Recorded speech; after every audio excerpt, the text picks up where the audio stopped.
'Cause I just wanna go to the deep end. I just wanna technology में आपका स्वागत है। आइए दोस्तों, one of the most popular mid range smartphone Poco F5, जी हाँ, आज भी आपको अंडर 30,000 कैटेगरी पर मिलता है इंडिया में, और सेल पर तो और भी नीचे हो जाता है। और ये स्मार्टफोन जब लॉन्च हुआ था तो हमने एक ज़बरदस्त वीडियो बनाया था लॉन्च के टाइम पर कि इसमें आपको परचेस नहीं करना चाहिए क्योंकि इस फोन में क्वालिटी इशूज़ आ सकती है, जैसे कि पोको के मदरबोर्ड के काफ़ी डेड इशूज़ यहाँ पर हो रहे थे। उसके बाद हमने 1 महीने का इसका रिव्यू भी बनाया था, आपको उसके बारे में भी बताया कि फ़ोन कैसे परफॉर्म कर रहा है।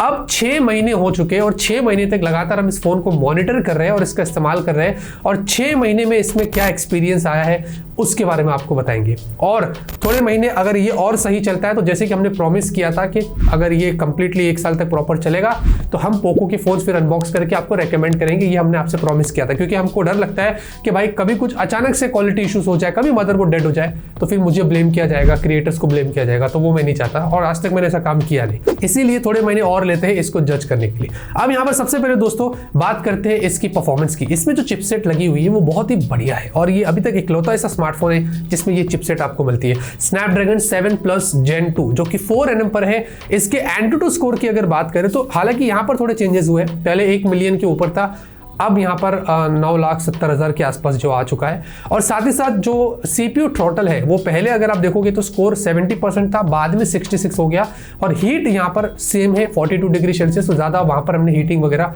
नहीं देखा। तो ये थोड़े बहुत चेंजेस यहाँ पर परफॉर्मेंस में हमने देखा है, जो डिग्रेड हल्का सा यहाँ पर हुआ है। और साथ में गेमिंग की बात करते हैं तो BGMI कॉल ऑफ ड्यूटी आप हाई पर सेट करके खेल सकते हैं, अल्ट्रा पर सेट करके खेल सकते हैं, और वहाँ पर भी मैक्स 41-42 डिग्री सेल्सियस हमने हीट देखा।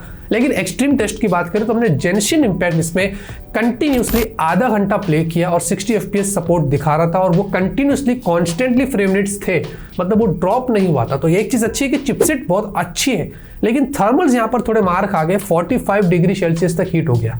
हम बोलते हैं कि 44, 45, 46, 47 होता है तो हम उसको थोड़ा ओवर हीट बोल सकते हैं, लेकिन हाई एंड गेम्स अगर आप लॉन्ग टर्म तक खेलते हैं, हाई ग्राफिक्स गेम खेलते हैं, ये एक्सट्रीम टेस्ट होता है तो ये इतना हीट हो जाता है। नॉर्मल गेम्स में उतना हीट नहीं होगा। उन्होंने कुछ वेपर चैम्बर कूलिंग भी दिया है, समवॉट अपनी जगह पर काम कर रहा है, लेकिन हाई एंड गेम्स पर लॉन्ग टर्म तक वो काम नहीं कर पाता है। साथ ही साथ आपको LPDDR5 UFS 3.1 मिलता है। तो एंड्रो बेंच के स्कोर्स अच्छे थे, जो पहले भी हमने देखा, अभी भी हमने देखा, जो हजारों के हिसाब से आपको MBs की स्पीड यहाँ पर देते, तो वहां पर भी हमने कोई कमी नहीं देखी। ओवरऑल चिपसेट अच्छी है, बस लॉन्ग टर्म तक अगर आप एकदम ज्यादा स्ट्रेस डालते हैं तो समवॉट थर्मल्स वहां पर डगमगा जाते हैं। डिस्प्ले दोस्तों आपको 6.67 इंच की वही टिपिकल Xiaomi साइज आपको मिलती है जो हर फोन्स में आजकल Xiaomi के देखने को मिल रहा है, और यहाँ पर फुल HD प्लस की 120 हर्ट्ज की आपको एक AMOLED डिस्प्ले मिलती है। डिस्प्ले में स्मूथनेस काफी अच्छी है। अभी भी जो हमने इस्तेमाल किया है इसका जो रिफ्रेश रेट है वो बहुत अच्छे से काम करता है। यूट्यूब पर 60 पर जाता है, बट प्ले स्टोर है, होम स्क्रीन है, गूगल क्रोम वगैरह पर आपको 120 की स्पीड देखने को वहां पर मिल जाती है। वैसे आपको यहाँ पर 10+2, हालांकि उन्होंने 12 बिट करा है, अभी तक 12 बिट वाले कोई डिस्प्ले मार्केट में आए नहीं है। इन्होंने भी जो किया है वो गलत एडवर्टाइजिंग है, हालांकि एग्जैक्टली आप उसको 10+2 बोल सकते हैं। 10 बिट वाली आपको यहाँ पर डिस्प्ले मिलती है और गोरिल्ला ग्लास 5 की प्रोटेक्शन दिया गया। अच्छी बात यह कि जो चिन है वो बहुत कम है, बहुत कम ब्रांड्स ऐसी होती है जो चिन पर गौर करती है। इनफैक्ट हाल ही में Samsung S23 फैन एडिशन, उसमें भी चिन इतनी अच्छी नहीं है जितनी इसमें आपको देखने को मिलती है, और ये अंडर 30,000 कैटेगरी पर है, तो चिन आपको काफी अच्छी मिलती है। स्क्रीन टू बॉडी रेशियो बहुत बढ़िया है इसका, और ब्राइटनेस भी इसकी बहुत अच्छी है। इंडोर के साथ साथ आउटडोर की विजिबिलिटी, इसका जो विविंग एंगल से वो हमें सब कुछ काफी बढ़िया मिला। मतलब 1000 निट्स की आपको पीक ब्राइटनेस मिलती है, तो डिस्प्ले की ब्राइटनेस में कोई कमी नहीं है। नेटफ्लिक्स की बात करें तो आपको उसमें HD का सपोर्ट मिलता है, HDR नहीं है, लेकिन वहां पर डॉल्बी विजन का आपको सपोर्ट दिया गया है। और प्राइम वीडियो की बात करें तो आपको HD का सपोर्ट मिल जाता है। ओवरऑल डिस्प्ले क्वालिटी प्राइस के हिसाब से काफी अच्छी है।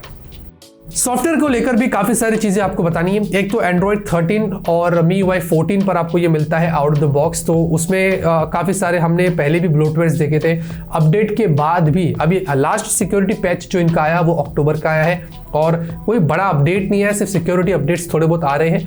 और साथ ही साथ Android 14 की हम उम्मीद करते हैं कि जल्दी आ जाए, और अभी HyperOS की बात हो रही तो हो सकता है आप इसमें भी देखने को मिल जाए। ब्रांड ने 2 साल की अपडेट्स की प्रॉमिस करी है, 3 साल सिक्योरिटी पैचेस, तो वो थोड़ा मार खा जाता है अपडेट्स के मामले में, थोड़े लेट पुश करता है। लेकिन लेट्स सी कि Android 14 इसमें कितना जल्दी हमें देखने को मिलता है। और ब्लोटवेयर्स बहुत इरिटेट करते हैं, मौज है, ये है, वो है, काफी आपको ऐप ड्रॉवर में देखेंगे लंबा सा यहाँ पर लाइन लगा हुआ है, तो ये चीज पहले से ही ना हो तो अच्छा। लेकिन एड्स हमने अभी तक नहीं देखा इसमें। एड्स का कोई ज़्यादा सीन नहीं दिखाई दिया। तो एक चीज़ मैं खुल के बोल सकता हूँ कि अगर आप ये फ़ोन लेते तो आपको एड्स के कोई ज़्यादा सीन यहाँ पर देखने को नहीं मिलेंगे। बाकी कॉलिंग की बात करें, कॉल रिकॉर्डिंग की बात करें तो आपको स्टॉक डायलर मिलता है, गूगल डायलर नहीं है। अगर आपको कॉल रिकॉर्डिंग वगैरह करना है तो इनका स्टॉक डायलर है, उसके जरिए आप कर सकते हैं। सॉफ्टवेयर एक्सपीरियंस में हमने अभी तक ज़्यादा कोई लैग और स्टटर और जिटर नहीं देखा है। समवॉट यहाँ पर हो जाता है थोड़ा थोड़ा, लेकिन ओवरऑल सॉफ्टवेयर एक्सपीरियंस भी जो चीज़ हमने बोला है इंप्रूव करने के लिए, अगर उसको कर देते हैं तो बढ़िया है।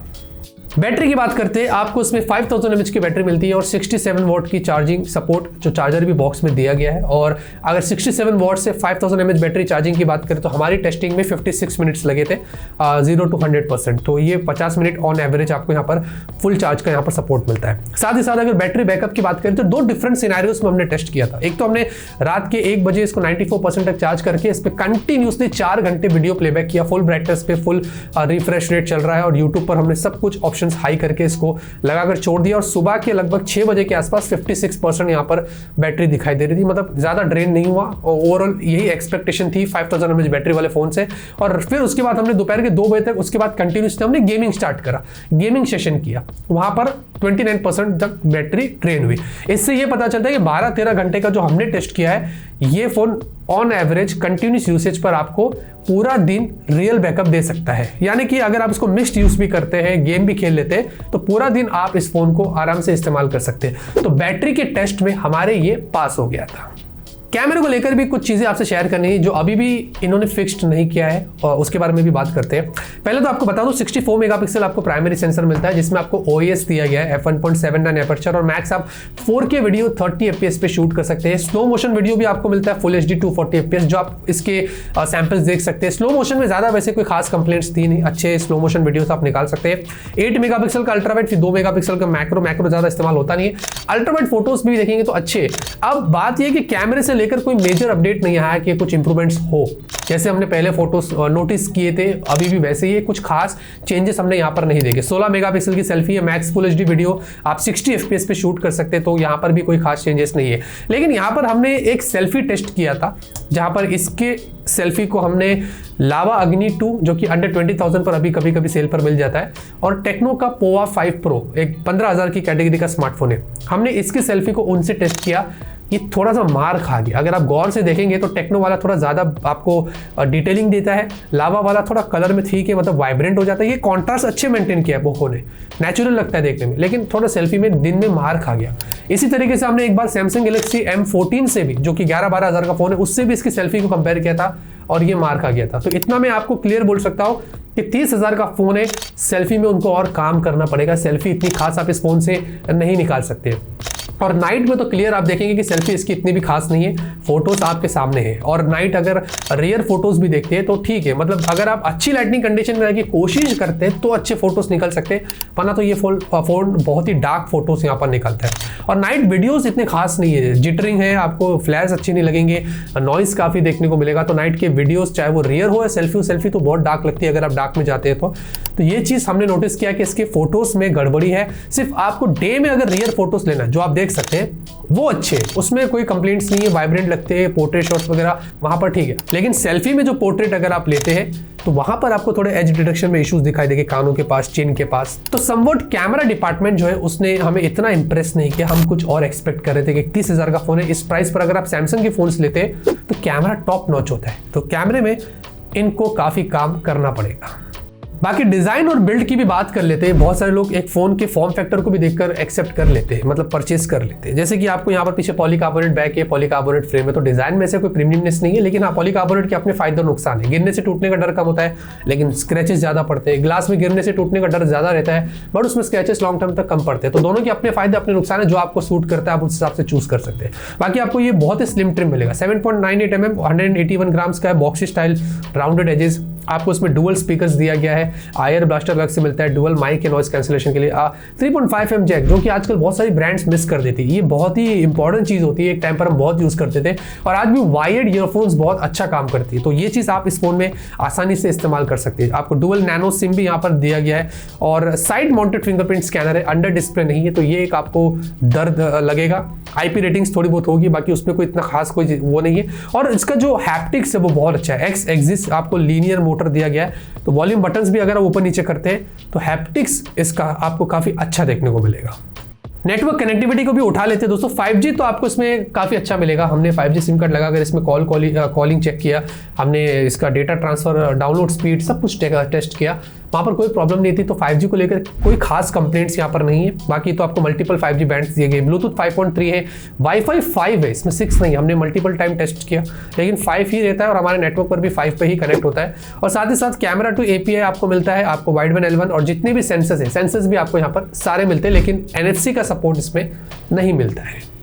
अब जाते जाते बात करते हैं दोस्तों इसकी प्राइस की। तो अभी भी दोस्तों ये फोन आपको 30,000 की रेंज पर ही मिलता है। 8GB RAM, 256GB storage. अच्छी बात है कि आपको रैम स्टोरेज काफी ज्यादा मिलता है, उन्होंने स्टार्ट ही ऐसा किया है। और एक हायर वाला है 12GB रैम, 256GB स्टोरेज, जो 34,000 का है। और सेल पर दोनों ही बहुत कम प्राइस पर आपको, मतलब कभी कभी तो 25-26 तक भी आपको मिल जाता है, तो उस प्राइस रेंज पर अच्छा है। लेकिन ये फोन में कैमरे में काफी इंप्रूवमेंट्स करने की उनको जरूरत है, और ज्यादा उसके अलावा कोई खास कंप्लेंट्स थी नहीं। फोन काफी पावरफुल है, बस डर ये लगता है कि अगर ये फोन पर हम इन्वेस्ट करते हैं तो क्या पता 1 साल बाद कभी मदरबोर्ड डेड हो जाए, क्योंकि पोको की हिस्ट्री अच्छी नहीं है।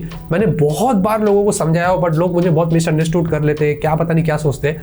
लेकिन ये चीज हमने क्लियरली वीडियो में बताया था, और ऐसे किससे निकल कर आए, मतलब जिस पर बीती है उसको पता चलेगा कि मेरे साथ क्या हुआ है। इसलिए वो कभी पोको के फोन्स लेगा नहीं। जो नए यूजर्स हैं उनको मैं अलर्ट कर रहा हूँ कि आप अभी भी थोड़ा रुक सकते हैं, और रुक सकते हो सकता है इनका पोको F6 आ जाए। तो अगर ये तब तक इश्यूज नहीं दे रहा है तो आप पोको F6 को ट्रस्ट कर सकते हैं कि हाँ इसमें कोई इशू नहीं है, अब मैं पोको F6 यहाँ पर ले सकता हूँ। इसीलिए हमने भी बहुत पेशेंस रखकर एक लंबे समय का टाइम लिया था, 1 साल का, ताकि 1 साल में अगर यहाँ पर कुछ इश्यूज नहीं होते तो आपको मैं जरूर रेकमेंड करूँगा। अभी भी मैं रेकमेंड नहीं कर सकता क्योंकि अभी भी सिर्फ 6 महीना यहाँ पर हुआ है। बस एक्सपीरियंस शेयर कर रहा हूँ कि इस फोन के साथ हमारा कैसा है। इतने दोस्तों इस वीडियो के अंदर लाइक करिए, सपोर्ट करिए, सब्सक्राइब करिए। तब तक के लिए ऑलवेज कीप स्माइलिंग।